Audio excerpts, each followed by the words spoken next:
Welcome to Sparks of History, where Jewish history and world history meet. We are very pleased and honored to have with us today Rabbi Zvi Grumet. Rabbi Grumet is an accomplished teacher and innovative Tanakh Jewish Bible scholar whose teachings and writings have inspired students and communities worldwide. Rabbi Grumet earned his rabbinic ordination, Semicha, as well as a doctorate in education from Yeshiva University. Rabbi Grumet currently teaches at Yeshivat Eretz Hatzvi and other university-level programs in Israel. Rabbi Grumet is a senior staff member at the Lookstein Center for Jewish Education, where he is editor of Jewish Educational Leadership, generating initiatives to help advance Jewish education throughout the English-speaking world.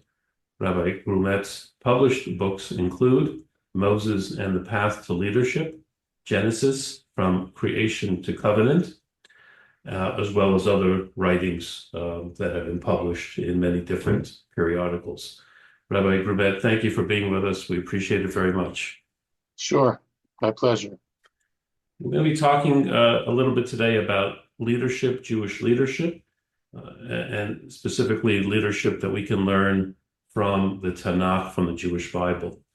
To start off, Rabbi Grumet, what are some effective methodologies for studying Tanakh text to uncover insights about leadership? What I would suggest two things. Number one, start by reading the text. Don't read what other people say about the text. Read the text. There's lots of people who will have a lot of interesting things to say, but if you want to gain your own insights, you have to read it and see what's going on. Number two is you have to look at it with the right glasses on. You have to put on your lens of leadership. I could read the Bible, I could read Tanakh with multiple lenses. I could read them to try to understand what God is trying to accomplish with the Jewish people. I could read them with looking with the lens of what's the nature of God's interaction with humanity as a whole. But if you want to understand leadership, you have to look with your lens of leadership. And I'll give you one example. It's actually a pretty radical example, but it's an example of what I mean by this. I wrote a book on Moses, and actually my doctoral dissertation was on his leadership. And I said for myself in my dissertation and in the book, I set myself the following guideline: anything that he does that God told him to do, I can't count as his leadership. If he is saying what God told him to say, and he does it well, if he does what God tells him to do, we can't attribute that to Moses. That's simply him acting as God's loudspeaker. If you want to understand his leadership, you have to look at the things that he does, either that God doesn't tell him to do, or where he actually says something that's slightly different from what God did tell him to say. And it's in those places where you actually see his leadership. So when you put on that lens, right, you're going to look and you're going to see all sorts of really interesting things. You're going to notice things that you've never noticed before. You're going to notice that sometimes he changes things from the way God said to say them. Or he does things in ways that are slightly different from the way God said to say them, or to do them. And it's precisely in those things we have to begin to look to see, okay, so why does he do that? What's he trying to accomplish? And more often than not, I think you're going to see elements of leadership in there.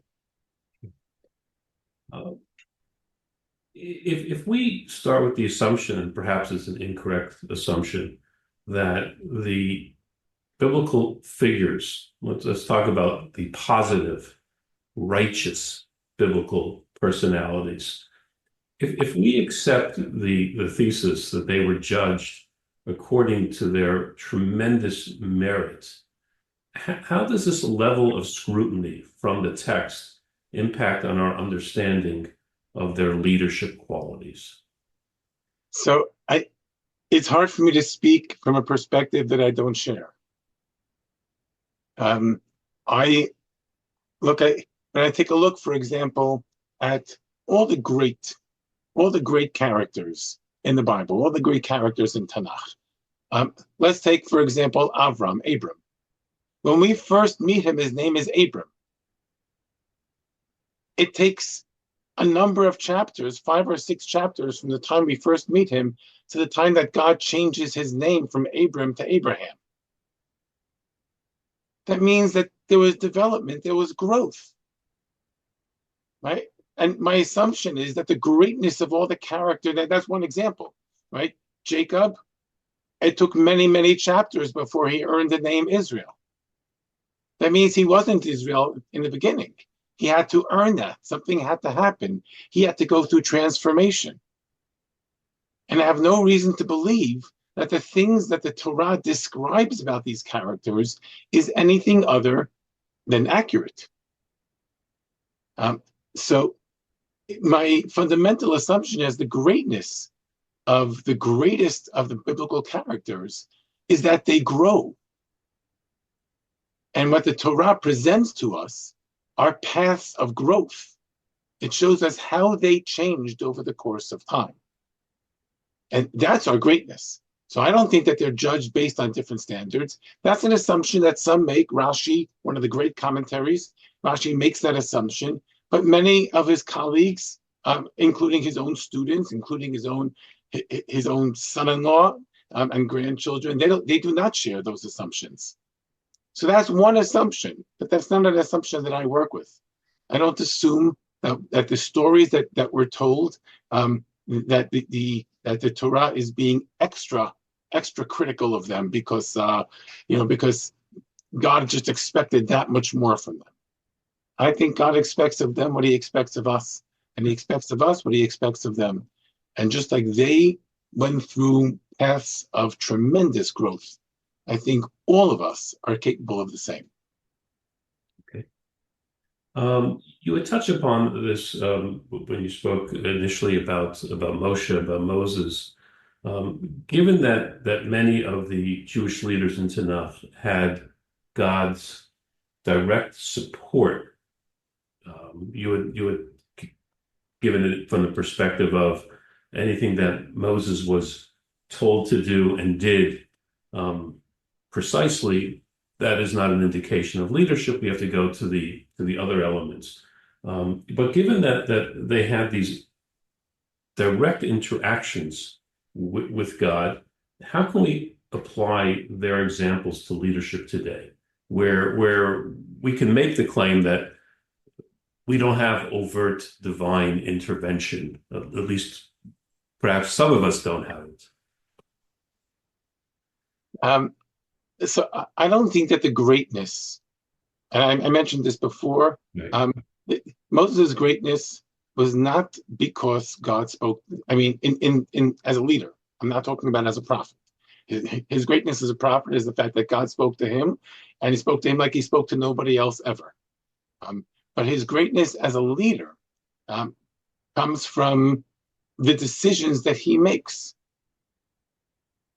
Right? And he rises and falls as a leader based on the decisions that he makes. Those decisions, and we could look at Moses, we could look at David. There are many characters that we can look at, but the decisions that they make, the way they go about doing things. There are many things, for example, where God told Moses, say X. And Moses instead said Y. But later on, he says X. I could give you specific examples of this. There are multiple examples. Later on, he says X. What kind of leadership decision did he make? He basically, at that point, was making an educational decision. As a leader, he had to understand God told him to deliver a particular message. Moses came to the conclusion that right now was not the right time to deliver that message. So he is going to deliver God's message. There's no question about that. But right now, there's a different message that from an educational perspective, he thinks is much more critical. Well, leaders have to make those decisions all the time. And whether we're talking about the leader of a company, the leader of a family, they're always making decisions about what to share and when to share them and how to share them. If you were to take a look, for example, at Moses' version of events, the way he describes them in the book of Devarim in Deuteronomy. So if you were to take a look, he describes a whole series of events. Not a single one of them matches the description that you find earlier in the Torah. Not a single one of them. For every one of them, he is making an educational decision. This is his message to the people before he dies. This is his last will and testament. So I don't say he's lying. He's actually making very, very conscious leadership decisions. Here's the message that I want my people to leave with. Here's the message that I want to imprint upon them. And so it doesn't faze him to say things and portray them in ways that are different from the way they were, because he's not a historian. He's not interested in telling us history. He's interested in a leader as impacting on the people in a certain kind of direction. So those are leadership decisions that he makes. We can all learn from those kinds of leadership decisions. We can also learn from leadership mistakes. And everybody makes leadership mistakes. Absolutely. Going specifically to Moses, to Moshe, before he is chosen, what leadership skills does he demonstrate from the different episodes that we find at the beginning of the second book of the Torah in Shemot? So there are a number of things that emerge. Number one is a profound sense of compassion. Right? He goes out and let's remember, he's raised as an Egyptian prince. He's raised in the palace by Pharaoh's daughter. He goes out. He does not necessarily know where he comes from. If he does, we have no way of knowing that he knows. Right? There's no indication of that anywhere in the text. He goes out and he sees people being oppressed. And that causes him to identify with them. Right? Meaning they become his brothers because they're oppressed. And he says, wait a minute, that can't be. And then he runs away when Pharaoh finds out what he did in reaction. He runs away and he goes to Midian, and he sees a group of women being bullied by some other shepherds. Women shepherds he identifies with the weak. He identifies with the oppressed. So right there is a very profound leadership quality, right? Because leaders have to think not only about the big picture, they also have to think about the people who are involved in that picture, right? That a nation or a company or a synagogue or whatever you happen to be leading is made up of individuals. And if you don't care about the individuals, you don't make a good leader. And that's one of the things that the Torah, I think, is trying to emphasize. It also is coming to emphasize something else, which on the other hand, which is sort of the opposite. His first reaction, he sees an Egyptian beating a Hebrew, and he goes and he kills the Egyptian. That's an act of passion. You know what we might call zealotry. He believes that justice has to be served, and he's going to serve that justice no matter what. Right? That dedication to an ideal is also part of leadership, because a leader can't lead people unless he has a vision of where he's going to lead them to. And the vision presumably also has to be one that the people are going to share. So there's a dance there. He has to have a vision, but the vision has to reflect what the people really want. And he has to be able to lead them there. So that's on the one hand, that's the big picture. And on the other hand, and the very micro picture, that same leader who's leading the people, right, has to be able to look at individuals and say, "Oh my goodness, this plan that we're about to do, this project, it's going to hurt a number of people. How are we going to deal with that?" I think that opening chapter is very, very powerful in terms of presenting two very, very different criteria that God may have used for choosing him. Right? This is before God speaks to him. So these are criteria, and God seeks out people that have that vision and people who care about the individuals. There's one more thing I would say, and that is that Moses notices the burning bush. We don't know how long that bush may have been burning. It could be that there were many, many other shepherds who passed by and never noticed it. But he sees. He looks and he sees. Right? He understands. He sees something here. There's curiosity. There's something here that needs to be addressed. And the leader sees things that others don't see. You find that, by the way, with Abraham as well. Abraham spends a good part of his biblical career learning how to see. And he sees things that others don't. So he sees, Moses sees what others perhaps did not see. And there's a revelation to him. And he says, no way. I don't want this. This is not for me. I've got an older brother. I wasn't in Egypt. Whatever the case, he doesn't want it. And there are commentators that want to make the claim that Moses, despite these characteristics of compassion and zealotry, was the least worthy candidate to be a leader. And that's why he was chosen, because it was clear that he was chosen and didn't develop these leadership skills in a vacuum. So I guess there's two parts to this question. So where does this reluctance come in? And of course, we know later on, modesty is the trait of Moses on the Ivut. So how do you explain this? So again, one of my opening comments in our conversation was you have to look at the text. You look at the commentaries, you're going to get many, many different perspectives.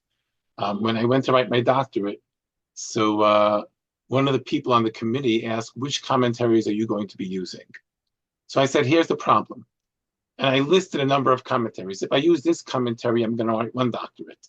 If I use this commentary, I'm going to write a completely different doctorate. They each have their own perspectives.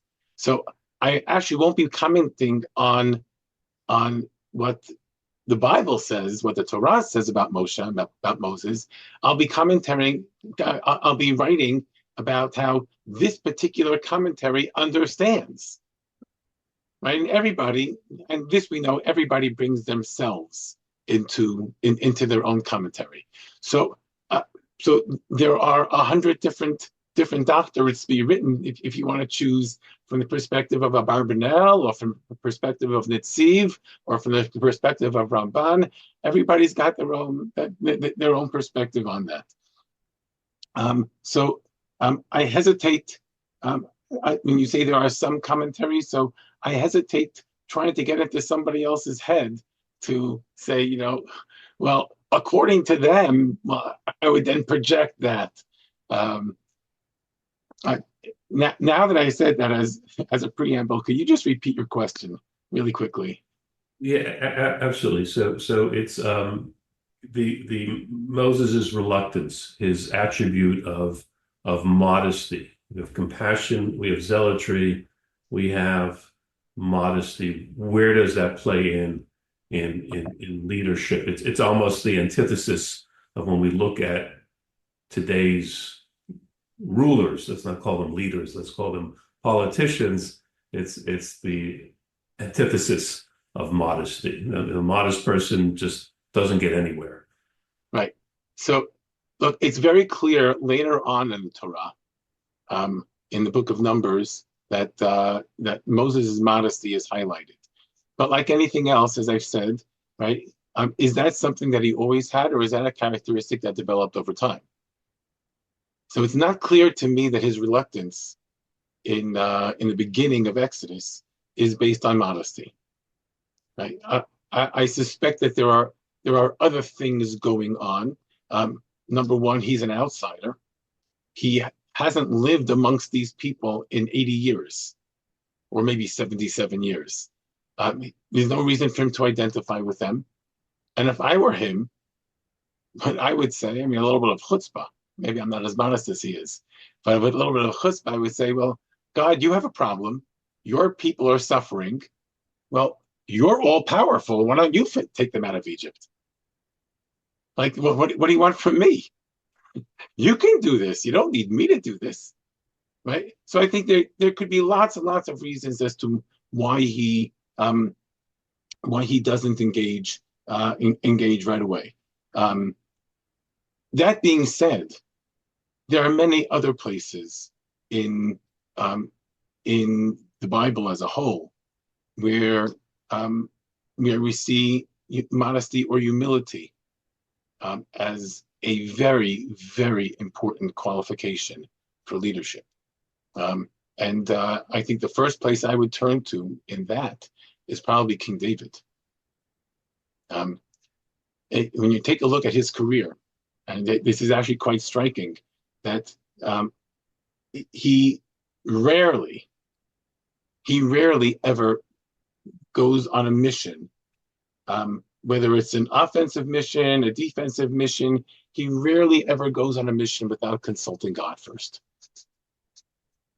He was a great warrior. He could do, he was capable of unbelievable things. And yet at every step along the way, he paused to consult with God. And by the way, the same thing could be said for Moses. Most of the decisions he makes, or I would say, particularly when you look in the book of Numbers, he faces many, many challenges to his leadership, right? Overt challenges, covert challenges. One of the things he always does is he submits. He submits to the people and then turns to God, and God comes and bails him out. So if you were looking for modesty in his leadership, I would say the place to look is not in Exodus, but in Numbers. That's where you really see, he falls on his face, right? Whatever that happens to mean, he doesn't want to deal with this. People say, you don't deserve this position. He will never say, yes, I do. So I don't see the modesty necessarily in Exodus. I see reluctance, and he is slowly brought out of that reluctance. But the modesty does come out later on. The book of Numbers is very, very strong. And when you want to talk about leadership, so one of the interesting things, recently in the Torah, we read Parashat Shoftim about 2-3 weeks ago. We read Parashat Shoftim. And one of the interesting things about Parashat Shoftim, it contains in it, I believe, this is in the book of Deuteronomy.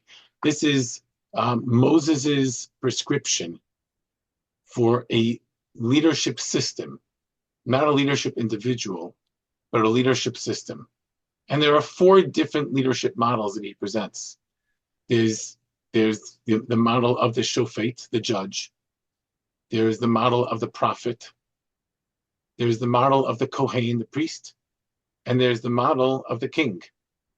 And all 4 are meant to be functioning simultaneously. And you're going to ask, how do you have 4 different branches of government working simultaneously? And the answer is, you have to. You have to have 4 different branches of government operating simultaneously, because everybody has to know that they are limited. The moment you have somebody who breaches, who steps over the line and goes into a different source of leadership authority, that is exactly where you have corruption, and that's exactly where you have problems. So one of the models, I think, and it's an unbelievable model that I think the Western world, 3,000 years after Moses, I think the Western world actually adopted, separation of powers or division of powers. Checks and balances. Checks and balances, exactly right. And we could spend a lot of time talking about his model, um, but his model is really, I think, the very first model in the history of humanity that basically says that that every leader must be limited in their power and their authority. They need that humility. And the most overt example, of course, is the king. You know, when he speaks about the king, he says nothing about what the king is empowered to do. But he speaks to what the king is not empowered to do. There are limitations. King in the ancient world, the king was the ultimate authority, and his version of a king is, no, you're not. You're not the ultimate authority. And one of the things, for example, the king needs, the king has to write a book of the Torah, he has to write a Sefer Torah and consult it regularly. That's his reminder that he is not the ultimate authority. So you're looking for modesty. That is an amazing. It's built into the system. It's built in. Yes. I think it's an amazing example of what modesty needs to look like. And every one of those authority figures has absolute authority, except that they don't. And if you were to take a look, by the way, in the rest of Tanakh, the rest of the Bible, you'll see that every time that a leader goes and oversteps those bounds and tries to have two sources of authority, it becomes a problem. I'll give you an example. Saul, King Saul, right? King Saul was upset that the priests in the city of Nov acted in a way that he thought defied him. They were actually not defying him at all. They thought that they were doing his bidding, right? They went and they helped David. They didn't know that he wanted to kill David, right? So they helped him out. When David's running away from Saul, he was so outraged that he actually slaughtered the entire city of Nov. That's an example of a king overstepping his authority because he is now moving into the authority of the Kohanim. Kohanim are an independent authority. You do that, you lose the throne. Point blank, nothing else to say. The clearest example of that comes later on, much later on, one of the greatest kings in the kingdom of Judea. We know not all the kings were good. That's what happens when you get the throne by your father being the king. So not always is the son the right guy to get the position. But one of the great kings was named Uzziyahu. And the Bible has wonderful things to say about Uzziyahu and what he accomplished, and his relationship not only to power, his relationship with God, and how he built the kingdom back up from shambles. One day he decides that he wants to go do the service in the temple. He walks into the temple and he says, "Okay, I'm here. I'm a righteous man. I'm here to do the service in the temple." And the priests who are there, the Kohanim who are there, say, "No, don't do that. This is not your domain." And he insists. And instantly, Tzara'at, which is translated as leprosy, even though it's not leprosy, Tzara'at bursts out on his face, and everybody goes running from him.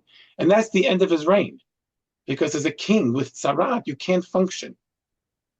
Nobody's going to come see you. When he went into exile and he effectively lost his throne. So technically he was still sitting on the throne, but his son took over for him. He overstepped the boundaries.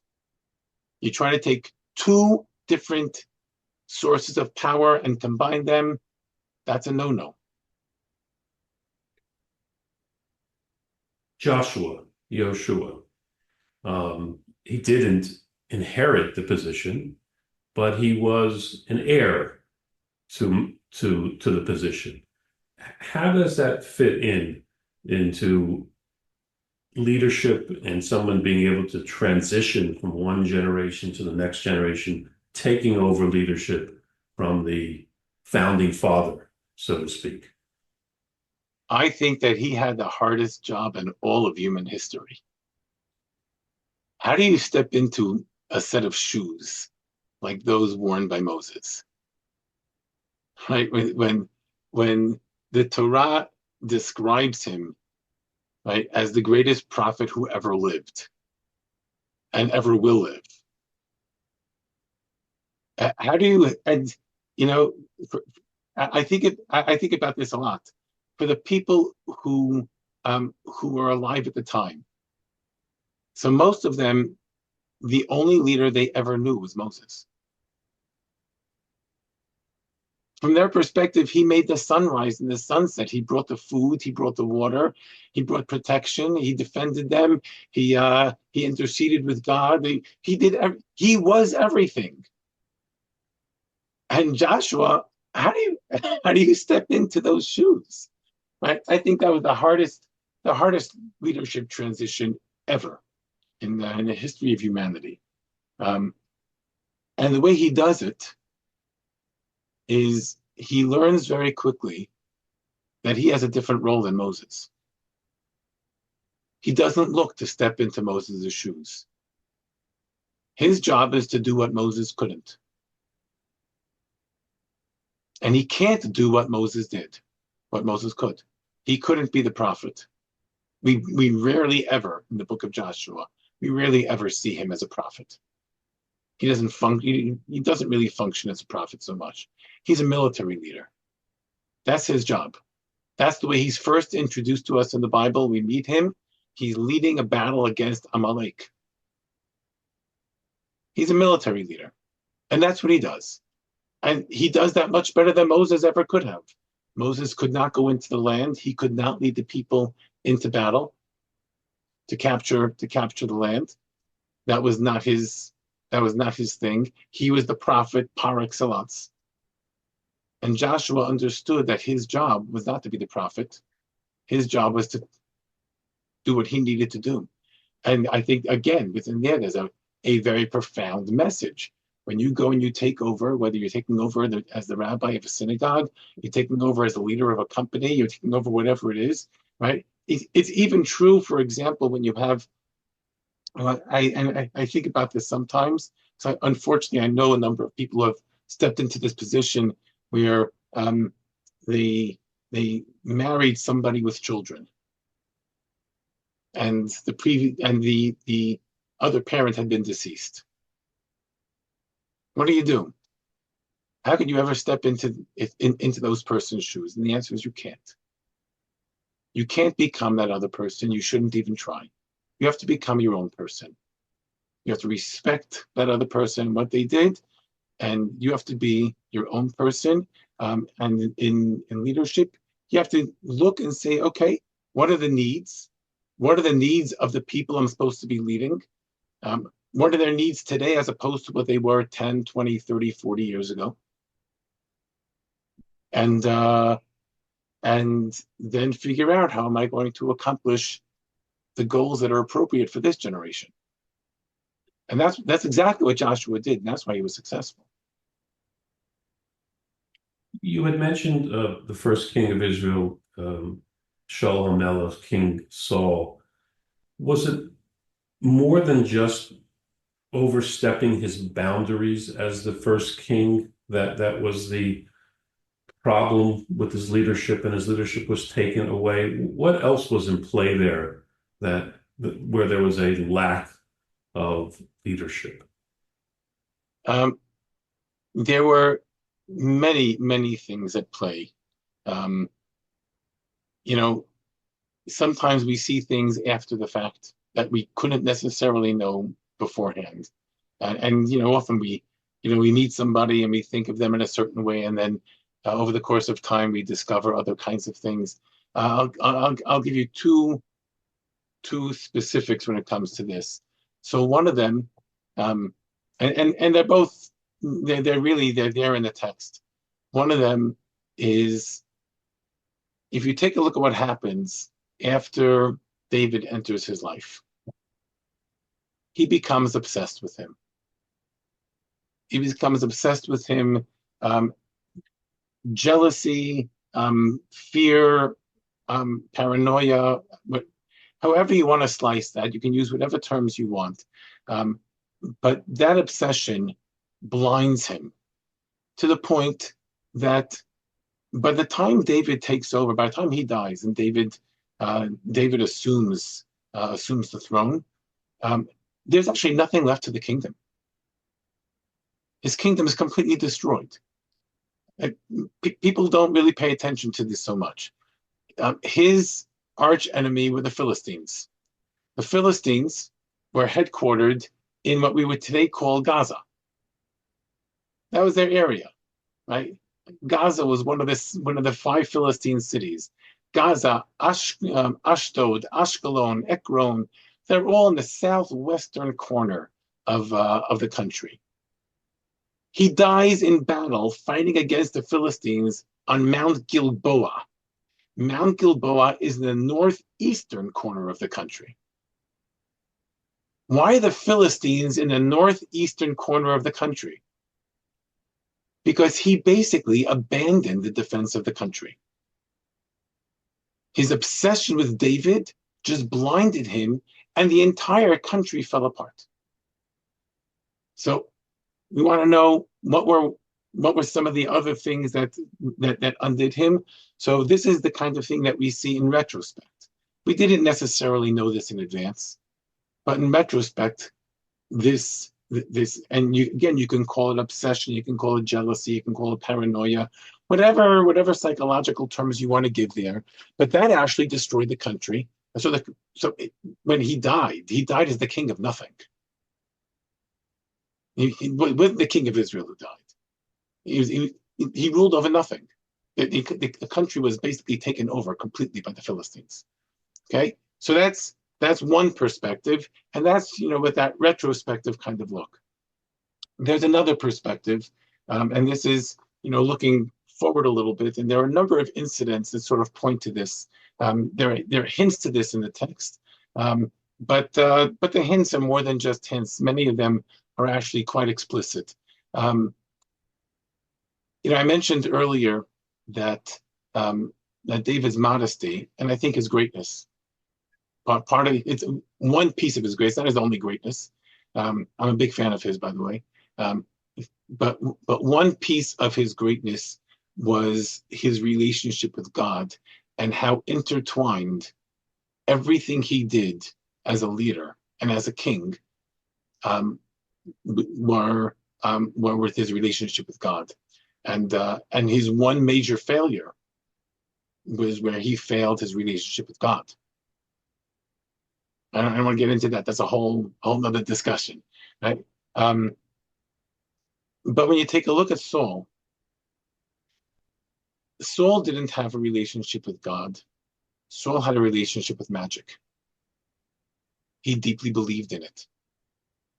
And at every step of the way, he turned to magic. So one of the first things he does, right, and this is one of the things that Samuel gets upset with him about, is he was supposed to wait for Samuel to come and bring a sacrifice before going to battle, and Samuel wasn't there, so he said, I'm going to do the sacrifice myself. He thought that bringing the sacrifice was like, you have to do this thing, and magically that means you're going to win in battle. And later on, when it comes to the battle with Amalek, so Samuel critiques him, and I'll use the Hebrew words, ki chatat kesem meri, the sin of magic. That is rebellion. Believing that there are shortcuts, believing that we can shortcut our way around God or whatever it is. There are magical incantations we can do. There are magical practices that automatically win our favor and make things work for us. Samuel says that's called rebellion against God. That violates the core relationship between the individual and God. God doesn't have shortcuts. It's not like a video game where you jump in the right direction, you're going to hit a hidden thing and get the coins. No, there's no magic involved. Saul's problem was that he believed in magic, though. So he thought, yes, we'll get all the, we'll get the best. In the battle with Amalek, we'll get the best sheep and we'll bring them back and we'll slaughter them and we'll bring thousands of of beautiful sacrifices, and that's going to win us over. He thought one sacrifice would help him defeat the Philistines. He thought thousands of sacrifices would win over God. And Samuel calls him on it. Hatat kesem meri. The sin of magic, that's rebellion against God. And we see that in his final act. Right? The night before he dies in battle, he goes to find one of the witches. Right? That's what they translated, a Baalat Ov. She practiced necromancy, bringing the dead back to life, and because he needed to consult with somebody. So he went to a magician. His whole life was not about his relationship with God, but his relationship with magic. I mean, you put those things together, the lack of relationship with God replaced it with the magic. The low self-esteem, if you want to call it that actually leads to his paranoia or whatever it is. And that low self-esteem we see right from the time that he's chosen. Right? He's chosen as king. He's anointed by king. What does he do? He goes home and says, "Hey, Dad, we found your donkeys." He doesn't say a word to anybody. Right? So you might call that humility. I think there's a huge gap between humility and low self-esteem. The low self-esteem feeds into paranoia. It feeds into the jealousy. It feeds into all those things that brought him down eventually. So there's an arc in Saul's life, and there were things there that made him really on that level unfit, and many of them maybe weren't so obvious at first, or maybe God thought that he could overcome them. Historians talk about the philosopher king. An example, perhaps, Marcus Aurelius from Rome wrote all these meditations. They called him the philosopher king. How would you describe King David? First word, king. He was not philosopher, but he was a dreamer. It's his religious, it's his spiritual connection to God. What's that word that describes him as a king? Yeah, you're asking a good question. I don't know that I have the right word. He's the dreamer king. And I think of it in two different contexts. We mentioned one beforehand, his relationship with God, all the time, really all the time. When we first meet him, and he volunteers to battle Goliath. Right? Why does he volunteer to battle Goliath? He's outraged that Goliath is desecrating God's name every single day. That's the way the story describes it. He comes out there, and Goliath is saying, "Oh, you people, you're nothing. Your God is nothing." And David is outraged by that. How? Right? He's sort of out the same way that Moses was outraged at the Egyptian who was, who was trying to kill the Hebrew. So David is outraged by Goliath's desecration of God. He does it to defend God's name. So that is such a profound piece of who he is. And there's another piece of who I would say he's the visionary. Maybe the visionary. The other piece of that is he saw himself as a vehicle for unifying the people. He could have fought against Saul. He could have started a civil war and won it instantly. He had multiple opportunities to kill Saul, and not only did he not take them, he refused to let anybody else take those opportunities. He had men who were with him, and he refused to give them the opportunity to finish Saul off. Saul's trying to kill them, and David won't let them kill him because he knows that will create a rift in the nation that will be impossible to heal.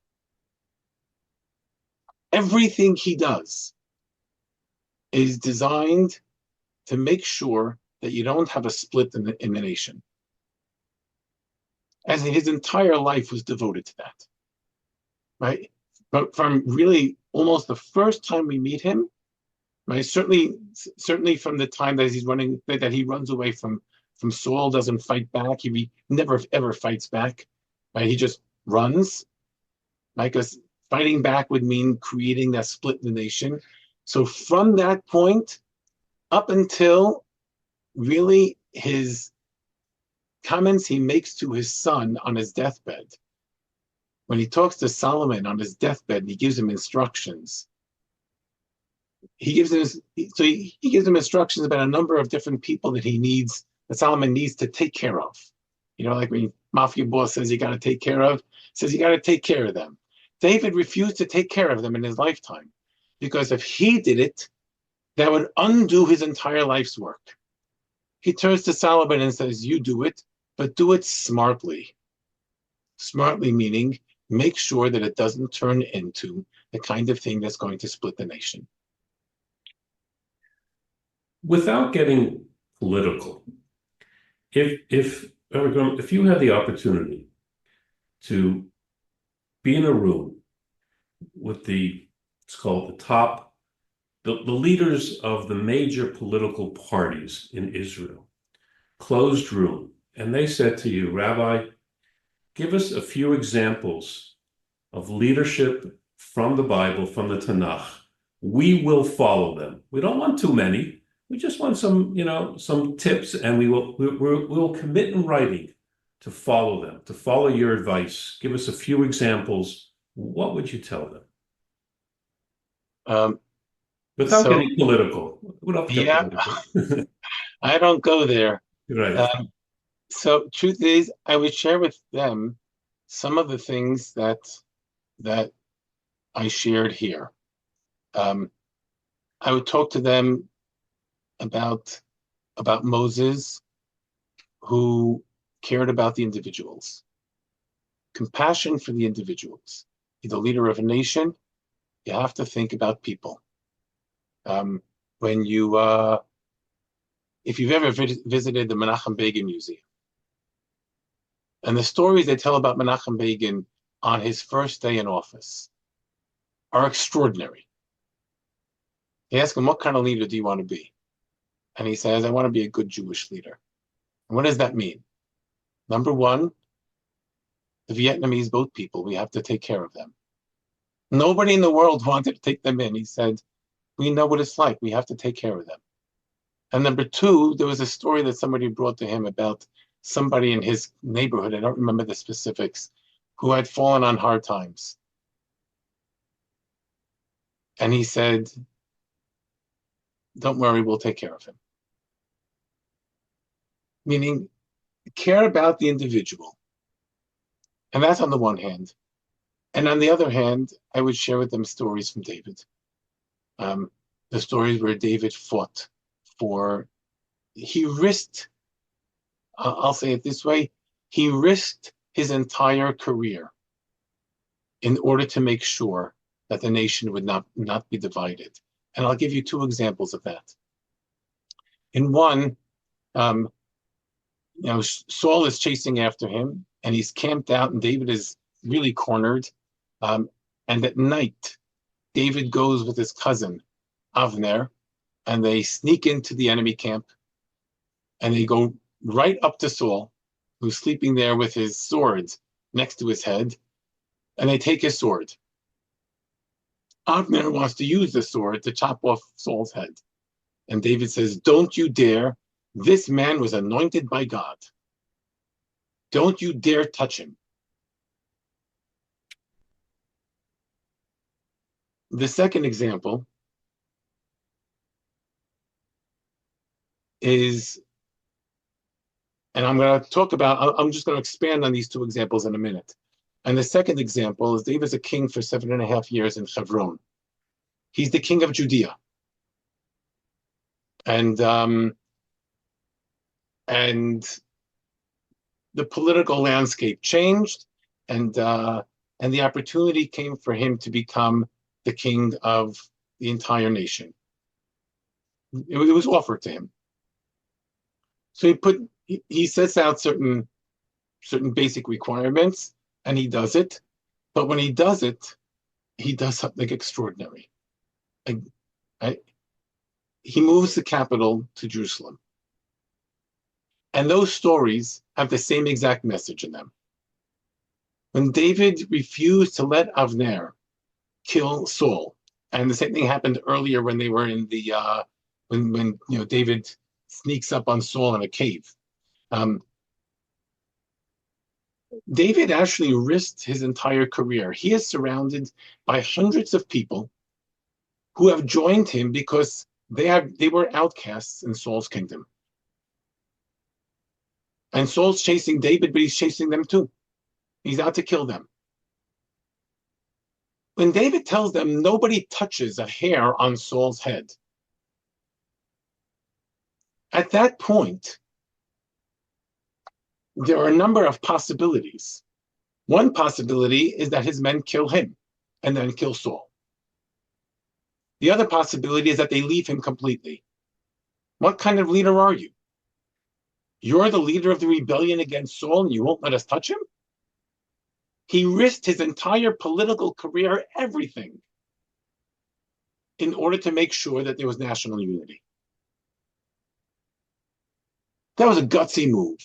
It was a move based on a true, core, hard principle. This is a value that I have. I wish that our leaders in every generation, including this one, would learn from David that you don't split the nation. And even if it means it costs you your political career, you don't split the nation. But he did it a second time. You see, there's a pattern over here. It wasn't once. That's how I know it was core to him. Because when he moved the capital from Hebron to Yerushalayim, he did something extraordinary. He actually dissolved the kingdom of Judea. He created a united kingdom. It wasn't just moving the capital city. He could have absorbed the other 10, 11 tribes into the kingdom of Judea, and they would have said yes. His closest advisors wanted to do that. His general, the general of his army, Yoav ben Tzruya, that's exactly what he wanted. He wanted Hebron to remain the capital. He wanted the other tribes to be absorbed into the capital of Judea. They surrendered to us. We are now king over all of them. David said, no, there is not going to be a kingdom of Judea. He dissolved the kingdom of Judea, went to an international city, a city actually didn't belong anywhere. Half of it was in Judah, half of it was in Benjamin. And he created a capital city that was literally half in the southern part, half in the northern part. He said, this is the capital of a united kingdom of Israel. He could have lost all of his supporters from Hebron. He could have lost all of Judea. They could have rebelled against him. And in fact, for the rest of his life, there were people from Hebron who gave him trouble because of that. He sacrificed all his life in order to make sure that the kingdom was united. Those are the messages that I would give to the leaders of Israel. Okay. On that note, and Rabbi Grumet, thank you so much. Appreciate it very much. We urge all our viewers and listeners to check out Rabbi Grumet's books, Moses and the Path to Leadership, Genesis from Creation to Covenant, and all the writings and other podcasts that Grumet has participated in. And again, thank you so much. It's been fascinating. Thank you. My pleasure.